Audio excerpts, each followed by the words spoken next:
Eh bien, bonsoir à tous, on se retrouve pour une nouvelle vidéo sur Solo Leveling Arise. J'espère que vous allez bien parce que moi ça va nickel. On se retrouve pour une nouvelle vidéo du coup pour faire le débrief par rapport à la mise à jour, vous montrer toutes les nouveautés que nous avons eues.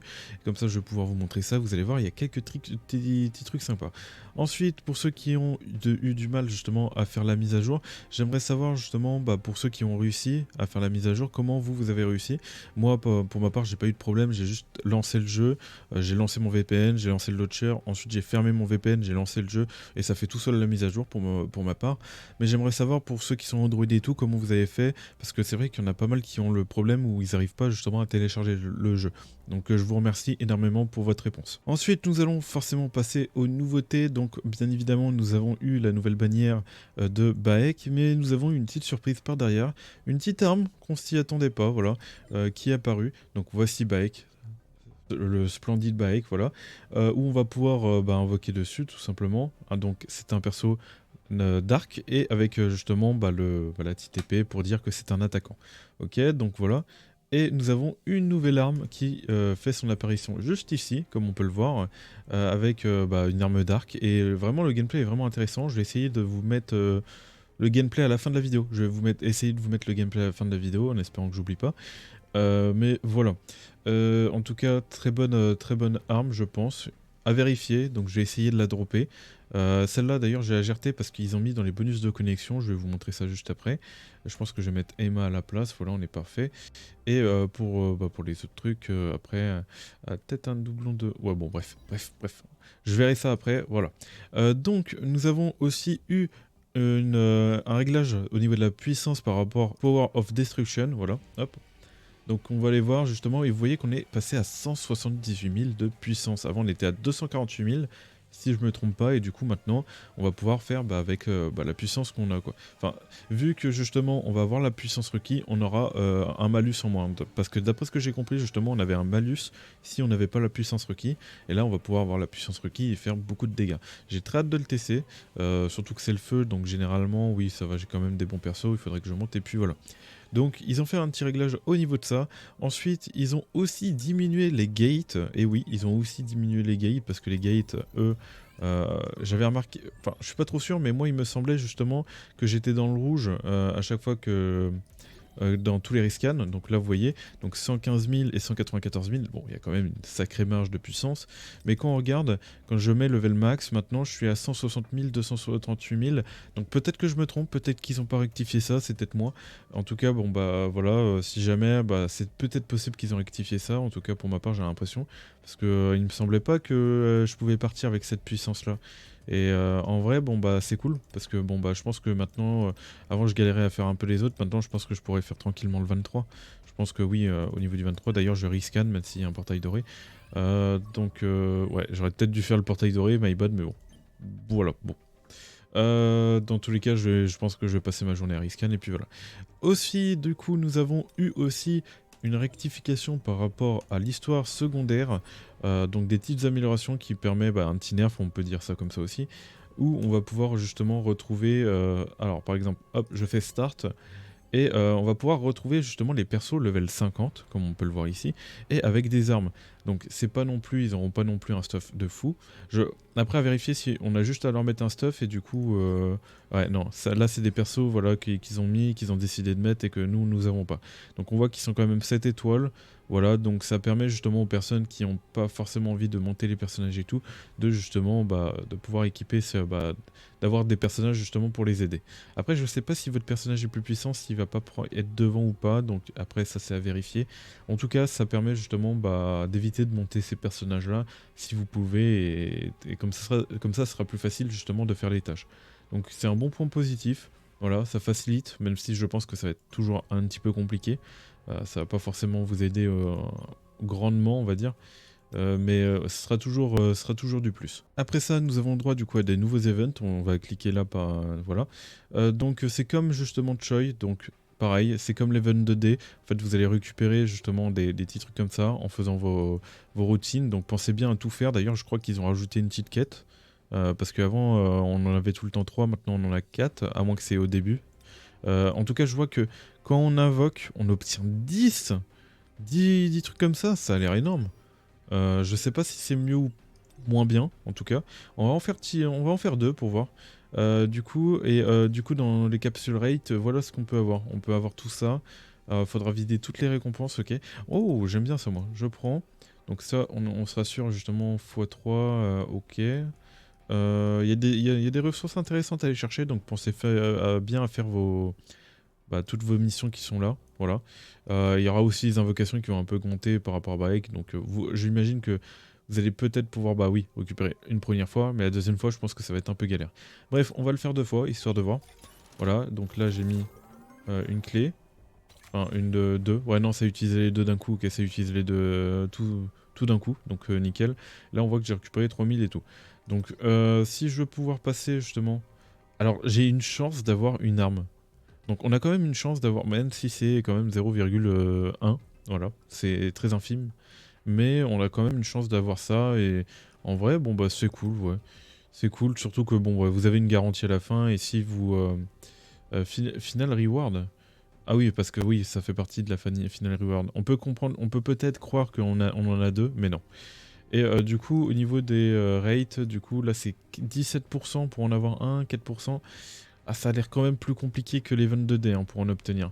Ça a l'air vraiment plus compliqué, donc ouais, il faut faire attention. Je pense que ouais, le doublon, il sera compliqué à aller chercher, voire même impossible. Faudra voir. Voilà par rapport à ça, nous avons du coup le personnage que nous allons le tester juste après là. Et là, nous avons justement, du coup, un autre event qui se joue par rapport au gate. En fait, vous allez faire les portails, vous allez accumuler des points, et vous allez avoir des petites récompenses à droite, voilà. Donc pensez bien à faire tous vos gates et ce sera toujours du plus, voilà. Voilà par rapport à ça. Donc maintenant, nous allons tester le personnage. Ah, nous allons voir justement comment il se joue. C'est vrai que j'ai pas encore analysé le personnage, mais au moins on va voir directement. Après, je pense qu'on va aller invoquer. Et après, bon, il y a des petites vidéos tests qui vont se faire sur le personnage. Ok. Donc le voilà. Donc j'ai du mal à parler, c'est terrible. Alors, Hunter, introduction, Silver, Baek, ta. Augmente les... Augmente skill damage 50%. Ah putain, j'aime bien, il y a un petit résumé et tout. Ah oui, ok, donc ouais, il y a carrément quasiment tout le résumé. Ok, bon, on va tester directement le personnage. Donc alors, si je fais des attaques normales, est-ce qu'il y a des buffs? Non, il n'y a rien. Ok, en tout cas, il a l'air de prendre quand même une petite large zone justement par rapport à son attaque, ok. Là, on va faire le skill A. Là, je vois qu'il y a du poison qui s'est mis, ok. Là, je vois aucun buff sur le personnage.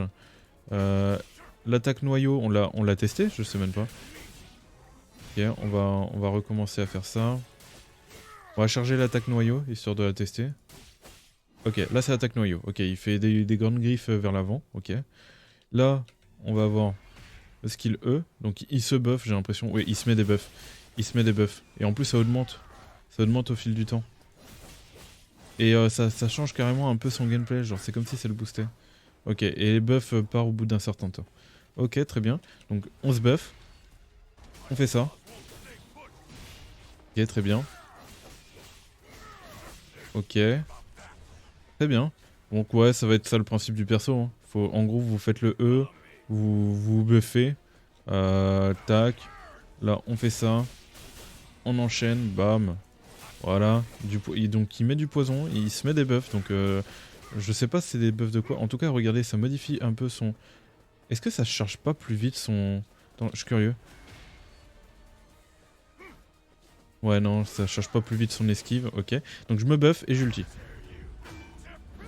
Donc là, nous allons voir l'ulti. Wow. Ok. Et du coup, ça a mis... Est-ce que ça a mis des effets? Je sais même pas si ça a mis des trucs. Ok. En tout cas, on n'a pas eu trop de détails sur l'ulti, du coup. Parce que, bon, bah, il a one-shot. Ce serait bien de tomber sur un... Je sais pas s'il peut... Ah non, ok, ça nous clear très bien. Dommage. Parce que si on aurait eu des ennemis plus résistants, on aurait pu voir... Il devrait nous mettre une sorte de boss, histoire qu'on puisse... quand on ulti, on le one-shot pas. Comme ça, on peut voir justement les debuffs qu'on met. Parce que c'est vrai qu'on n'a pas pu observer ça. Ok. En tout cas, le perso, j'aime bien. Franchement, je sais qu'il y en a beaucoup qui aiment pas le gameplay. Mais moi, je dis pas non. Je dis pas non, j'aime bien. Oh, d'accord. Tu as The Reward. Très bien. Ah oui, dans le courrier, c'est ça que tu veux dire. Ok, donc voilà par rapport au test du personnage. Bon, maintenant allons voir justement la boutique. On peut voir justement observer qu'ils ont remplacé du coup le perso Libora par une arme, du coup l'arme light, très forte, moi j'aime bien. Ensuite nous avons justement dans spécial un changement aussi, où nous allons pouvoir voir justement prendre avec des cristaux justement ce pack là. Donc est-ce que je vous le conseille, est-ce que je vous le conseille pas? Donc c'est à vous de voir, parce que dites-vous que les cristaux en fait sont très importants à garder, parce que bah, c'est les invocations, les seules invocations que vous avez. Si vous êtes free to play, voilà. Par contre, si vous êtes cash player, pourquoi pas, en vrai c'est intéressant. Le seul problème d'un free to play, c'est que bon bah en fait c'est votre seule ressource pour invoquer à peu près sur le portail Baek par exemple. Donc si vous amusez à prendre ça tous les jours, parce que ça reviendra tous les jours, du coup c'est un daily pack. Le jeu offre justement la possibilité justement d'avoir quelques cristaux.